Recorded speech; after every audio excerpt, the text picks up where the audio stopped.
Hello, everybody. It's Friday, April 2nd. I'm Brad Neufeld, And I'm Jay Walther. and this is your morning Kickstart. Got some fun facts for you today, as well as a motivational quote and a resilience tip. We'll continue on with our the 10 mindsets of a winner. We have number 5 today. But Jay, take it away on our quote today. I love it. This is one of the few that I've already seen. So go ahead. Okay. Today's quote is from Thomas J. Watson. Mhm. Would you like me to give you a formula for success? It's quite simple, really. Double your rate of failure. If you are thinking of failure as an enemy of success, but it isn't at all. You can be discouraged by failure or you can learn from it. So go ahead and make mistakes. Make all you can, because remember, that's where you will find success. Mm, I love that quote. yeah. Fail fast, fail often, Yep. learn from it, and that's where you can become better at what you're trying to do. I mean, it's just, you know, Yep. that's the formula. Yeah, my friend Marshall Silver, who's a motivational speaker, he would say that all the time: fail forward fast. He Yeah. says if you knew that there was 1,000 failures between where you're at and to where your success is, how quickly would you want to get through those? You knew you had to get through them. So, but most people avoid the challenges. Most people just say, you know what, I don't want this. They try to steer clear of them. When the very thing that is causing you the issue is what you need to learn in order to to get the thing that you want. Yeah. And sometimes that's hard to understand, but this one actually does feed in the mindset of a winner today feeds into this one. Let's Cool. unfold it a little bit. Mindset number 5. Okay. And if you don't know what these are that we're talking about, please start back on Monday. Go back and re-listen to all of these for this last week, because they kind of go in succession. And so this is mindset number 5, which is winners are willing to face the negative as well as the positive. Mm. Okay. In other words, here's a phrase that we hear quite often from Stephen R. Covey, that they begin with the end in mind. Okay. They figure out where they want to be. And then instead of having this attitude of, well, I'm just going to go look over here under this rock and see if it's there. No, it's not there. Well, I'm going to go work at this job and see if what I'm looking for is there. No, it's not there. Now I'm going to go try this. No, they go, I know I'm going to have to go through a lot of junk to get where I want to go, but I'm willing to do it. Okay. Because they understand this fact that Jay just talked about. They understand that you're going to learn from the trials that you have, from the challenges that you face. Okay. And if they don't know everything, like Thomas Edison, he didn't know how to invent the light bulb, right? It was just an idea. It was just a concept. It was just a feeling he had. And I know you have those things too. Okay. I'm a firm believer that the cures to every illness on the planet are being held by somebody who hasn't wanted to put themselves forward and bring it out, if that makes any sense. And so I want you to challenge yourself this weekend. Sit down. If you're not happy with the way things are going in your life, again, if you found your niche and you're comfortable, there's no right or wrong here. Some people love working at jobs, working the 40 hours and going home and having no other responsibility. That's okay. Uh, but for those of us who want to stretch outside our comfort zones and want to start new businesses, want to start, or you feel like you have an idea that could better your life and your families and the community and the world, please don't stop. Get those out there. Okay. Protect yourself in every way. Get the patents that you need, but put those ideas out there. There's so many great things, but know you're going to go through a lot of junk before it happens. And instead of being surprised by it and getting depressed by it or being set back by it, just stop and go, okay, this doesn't work. What can I learn from this that's going to help me take that next step? What different thing can I do today that'll open up a whole nother door for me? And you just keep going, and eventually it'll all come together. And sometimes, and I think we just alluded to this a couple of days ago, Jay, sometimes in the middle of all of that, a door will open up that you didn't know even existed. And you'll go, oh, or an opportunity, and you'll go, oh, this is what I really wanted. That's okay. You still had to go through all of that to get to where it is that you ultimately wanted to go. Okay. And I get this all the time. Well, Brad, what if I picked the wrong thing? I guess what? You won't know until you go for it. Yep. That's the challenge that a lot of us face. Because we talk about the fear of failure. Well, that's what that is. If you have this attitude of what if I put all this time and effort into it and it doesn't work out, then you have the fear of failure. But the only way to blow through that is to just say, you know what? I won't know unless I go for it. Okay. That's right. Because many things Yeah. have been, yeah.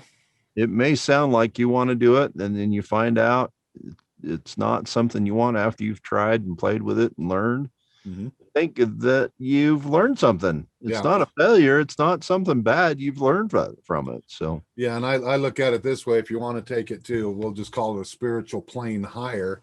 Let's say that there's something that you're really passionate about and you go and you're not able to make it work, or you've gone at it from so many different directions and you really get to a point where you just say, you know what, maybe this isn't something I want.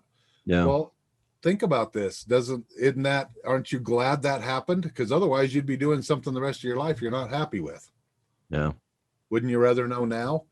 Well, it's like yesterday's quote. It's a good thing you didn't get what you wanted, because what you got is what you really wanted after you figured out you got what you liked.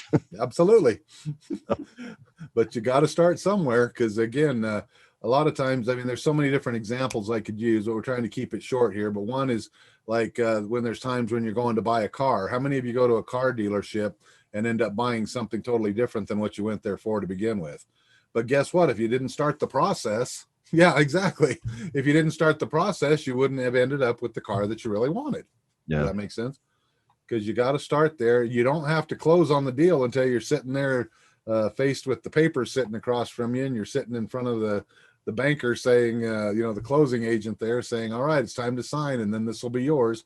But up to there, you have all the freedom to make all the different changes and choices, and making sure you got the air conditioner on there, making sure there's 3. Do they still have 460 air conditioning? Most people won't even know what that is. Anyway, but see, you'll go in and you may find out that some of the cars have different options on them that you didn't even know existed. And you may go, "Ooh, I want that one instead." But unless you go through the process, you'll never know that. Yep. Okay. Well, today's fun fact for a Friday is kind of a sticky situation. Uh-oh. It is National Peanut Butter and Jelly Day. One of my favorite sticky combinations. This combo is just about the best thing since sliced bread, even though technically it's been around a few years longer. Mm-hmm. Peanut butter debuted at the 1883 Chicago World's Fair. Mm-hmm. It was mainly sold in fancy tea rooms until the early 1900s, when the peanut industry commercialized and peanut butter became more affordable for everyone. Mm-hmm. A home economist named Julia Davis Chandler conjured up the first known recipe for peanut butter and jelly in a Boston cooking magazine back in 1901. She recommended currant jelly, of course. Mm-hmm. The 1928 pre-sliced bread revolution led a lot of people to eat peanut butter sandwiches during the Great Depression, since it was an affordable and nutritious treat that kids could make for themselves. During World War II, the U.S. Army's food ration list included peanut butter, jelly, and bread. So give soldiers the credit for combining these tasty ingredients into the classic combination we know and love today.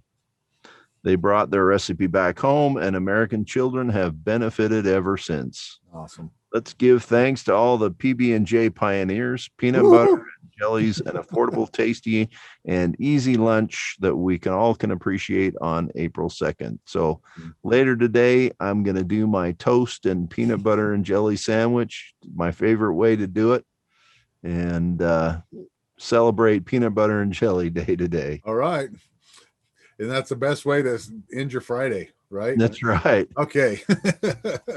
I know, what was it, a few weeks back when we were talking about peanut butter day or whatever, and it was a choice between crunchy and smooth, we we had a lot of people getting divorces over that. No, just kidding. I'm just kidding. You know, I didn't editorialize here as to whether you get crunchy peanut butter or smooth peanut butters.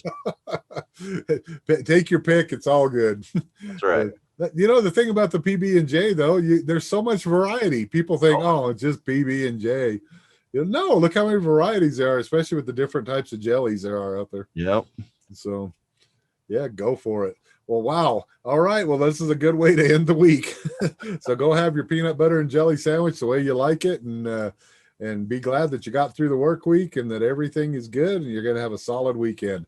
The weather's starting to get better. Hey, let's spring is here. Let's let things start growing and blah. Anyway, get out and take a walk in the park, or do all the things that we had this week. Get your petunias out in the garden. Yeah, be sure and tell people about our station here. Again, we're trying to help as many people as we can. We know these tips and strategies that we're giving are powerful. And next week, we'll continue on with the remainder of the winning mindsets.